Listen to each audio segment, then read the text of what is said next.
लालची भाई।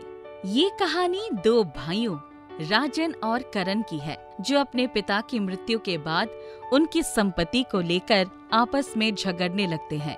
इस संघर्ष में परिवार की भावनाएं और रिश्ते दरक जाते हैं, लेकिन वक्त उन्हें ये सिखा देता है कि रिश्तों का महत्व धन से कहीं अधिक होता है।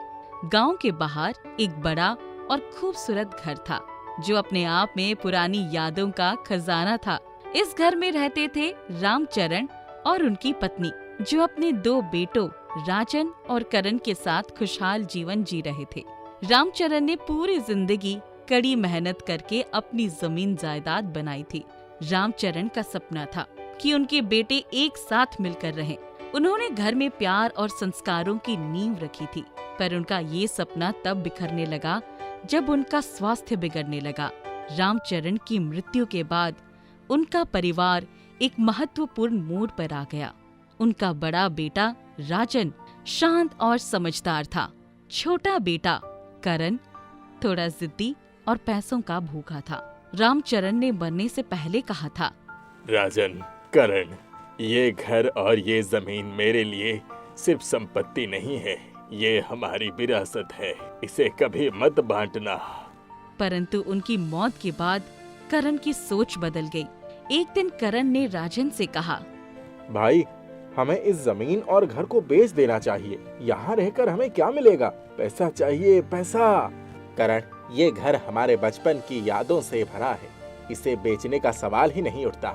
ये पिताजी की आखिरी निशानी है। तुम हमेशा इमोशनल बातें करते हो। सच्चाई ये है कि हमें पैसों की जरूरत है। मुझे मेरे हिस्से का पैसा चाहिए। राजन शांत रहा, लेकिन उसकी आंखों में दर्द साफ छलक रहा था। करण ने जिद पकड़ ली और संपत्ति को आधे आधे में बांटने की बात की। गांव वालों के समझाने के बावजूद करण नहीं माना। गांव के बुजुर्ग रमेश चाचा ने समझाने की कोशिश की।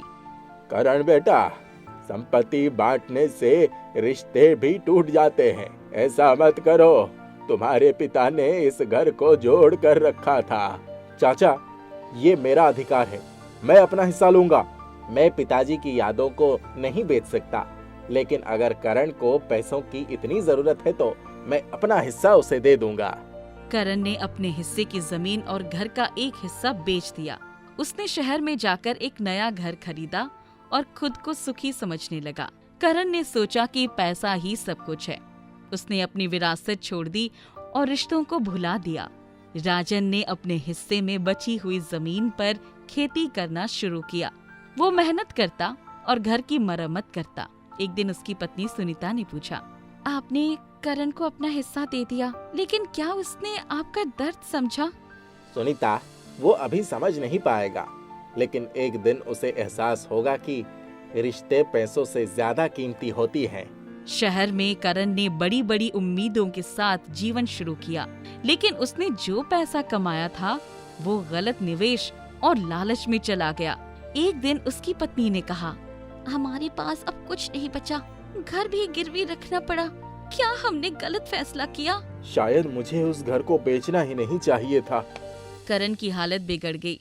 एक दिन उसने फैसला किया कि वो गांव लौटेगा। गांव पहुंचते ही वो अपने पुराने घर की तरफ गया। वहां उसने देखा कि राजन खेत में काम कर रहा है।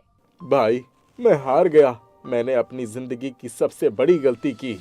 राजन ने उसे गले लगा लिया और कहा, करण, ये घर और ये जमीन हमेशा तुम्हारी थी और रहेगी। मैं तुम्हें दोष नहीं देता। दोनों भाई फिर से एक हो गए।